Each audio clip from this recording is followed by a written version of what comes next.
What is going on, New York Giant fans? Welcome back to another Roster Bubble Series video. Please hit the like button, comment, and subscribe. Turn on post notifications so you know when a live stream pops or a video drops. Appreciate y'all coming back. Also, share this out. Training camp is coming up in a few days, but of course, it's still a little bit of a dead time here in the NFL offseason. So share this video out, share the video series out, and the channel would be greatly appreciated. Another Roster Bubble Series video. What I do in these videos is I take a player that's on the cusp of being cut, talk about their background, the competition they're facing, how they could win a spot on the roster, how they may lose a spot and get cut from the roster, and a prediction at the end, usually about 5 to 10 minutes long. DJ Davidson, 6th round pick of the New York Giants, actually 5th round pick, my mistake, is our profile today. So let's get right to it. DJ Davidson is 25 years old, 327, 6'3", was selected as the 147th overall pick by Big Blue in 2022, the first year of the Brian Daboll, Joe Schoen era. Going to include his college stats because obviously we haven't seen enough of him, so once again I'm just going to refer to the college stats. His last year at Arizona State, 12 games, total of 6 tackles for a loss, 57 total tackles, half a sack, 4 pass deflections, and a fumble recovery. In 2020, the COVID year, 4 games, 19 tackles, 1.5 tackles for a loss, and 1 sack. His sophomore year, which was 2019, 13 games, total of 51 tackles, 4.5 tackles for loss, 1.5 sacks, and a pass deflection. And his first year, his freshman year at Arizona State, 5 games, 10 tackles, 3.5 tackles for loss, 2 sacks, a pass deflection. Also a pass deflection in his sophomore year as well. So with that being said, you transition over to the preseason, which usually, once again, for some guys, I don't do preseason stats, but because of what happened to DJ Davidson in 2022, I'm going to be fair and include them. He had 8 tackles in 3 games. I believe he had 4 in the Jets game, 3 in the Bengals game, 1 in the Pats game. So with that being said, you move to the 2022 regular season. He played in 5 games, made a total of 4 tackles, played about 14% of the defensive snaps in those 5 games. What happened? He tore his ACL in London against the Green Bay Packers and was out for the season. And the DT depth really just started to take a toll. After that, a couple weeks later, was a bicep tear for Nick Williams. And it was not a good product because they started bringing in some flunkies, Vernon Butler, and all these different cats that just were not working out in the middle of the defense, specifically the defensive line.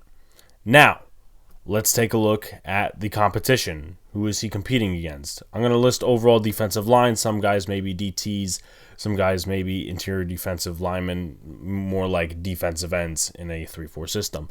Jordan Riley, who we did a video on a few weeks ago, actually. He is a draft pick of the New York Giants from this year.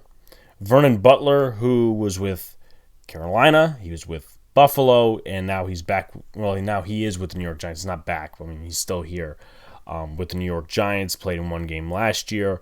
Ryder Anderson, undrafted free agent out of Indiana from last year. Got some playing time last year. Nacho, a.k.a. Raheem Nunez-Roches from the Chiefs and the Bucks, and Kobe Smith from the Bucks. He's been bouncing around on a couple of different practice squads. So how can DJ Davidson win? Staying healthy. And, I said this a lot in a couple of past videos where I've mentioned DJ Davidson. I want to see where he is. Like, we haven't gotten anything from beat reporters when it came to minicamp, mandatory minicamp. How was DJ Davidson doing? We didn't really hear any of that. We heard a little bit about Azudu, a little bit about McKeithen. We didn't hear anything about DJ Davidson. So is he back? Is he going to be, in time for training camp?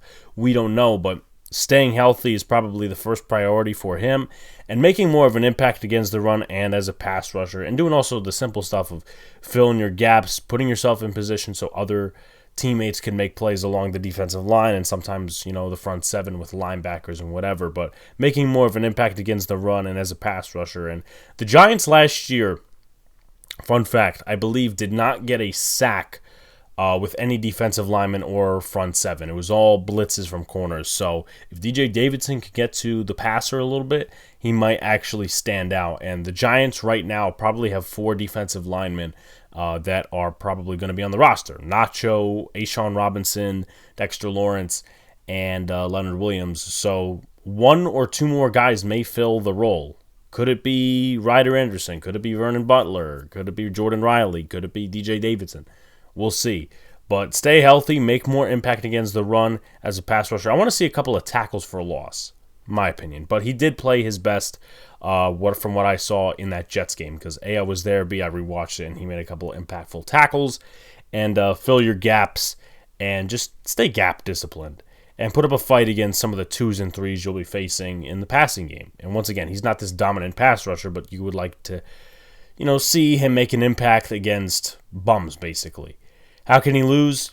Is not rehabbed in time, beat out by Jordan Riley and a couple other cats. If he gets beat out by Jordan Riley, and to be completely fair, that's not a draft pick I'm too much of a fan of. I'm not going to complain about it because it's a 6th, 7th round pick, but I think DJ Davidson, overall, when he was drafted by the Giants, is better, and he had less transitions throughout college, where Jordan Riley went to 3-4 different colleges. DJ Davidson just stayed at Arizona State, and I think Davidson has a lot of upside as a backup. I don't know what Jordan Riley has. I think he's a practice squad guy at this point. And I know that's, very blunt coming out of college, but that's just my opinion. Beat out by Jordan Riley, Ryder Anderson, and some of the other DTs that the Giants may have. Vernon Butler being one. Butler did not impact the Giants at all in the one game that he played in. If anything, he got mulled over, and the Giants allowed a ton of rushing yards to Washington in the one game he played in. Struggles versus 2s and 3s, mulled over against the run, and locked up versus the pass. I'm not necessarily concerned too much about the passing game because, that's not really his forte. But if he's mulled over versus the run, that's going to be a little bit of concern because it's against 2s and 3s, and his specialty is playing the run. And the Giants need not just, guys that can fill gaps or do whatever, but make an impact and not get mulled over. Justin Ellis was that last year. Danny Shelton the year before. The Giants haven't had good DT depth in a while, and I think DJ Davidson, if he stays healthy, he has a good shot at being that. So just as a recap, how can he win? Stay healthy, make more of an impact versus the run as a pass rusher as well. Fill your gaps. How can you lose? Doesn't stay healthy, or he's not rehabbed in time. Beat out by Jordan Riley. Struggles versus 2s and 3s, mulled over versus the run, and locked up versus the pass. I have him making the roster. I think the Giants will keep about 5 to 6 defensive linemen. And DJ Davidson, he didn't make a huge impact on the New York Giants last year, whether it be in the preseason or the regular season. But I thought he did a solid job, much better than Henry Mondo and Justin Ellis. And then once again, when he got injured, I'm not going to say it was a huge impact when he got injured, but the DT depth started falling like dominoes, and then Nick Williams weeks later. But I think DJ Davidson makes the roster. Is he going to be active every game? I don't know. But the Giants, I think right now, have at least a solid D-line room. Solid. Like, comment, subscribe to all the good stuff. Turn on post notifications so you know when a live stream pops your jobs. Appreciate you all coming back. Doing one of these every single day to the middle of training camp. Peace out, guys. See you later. And stay cool.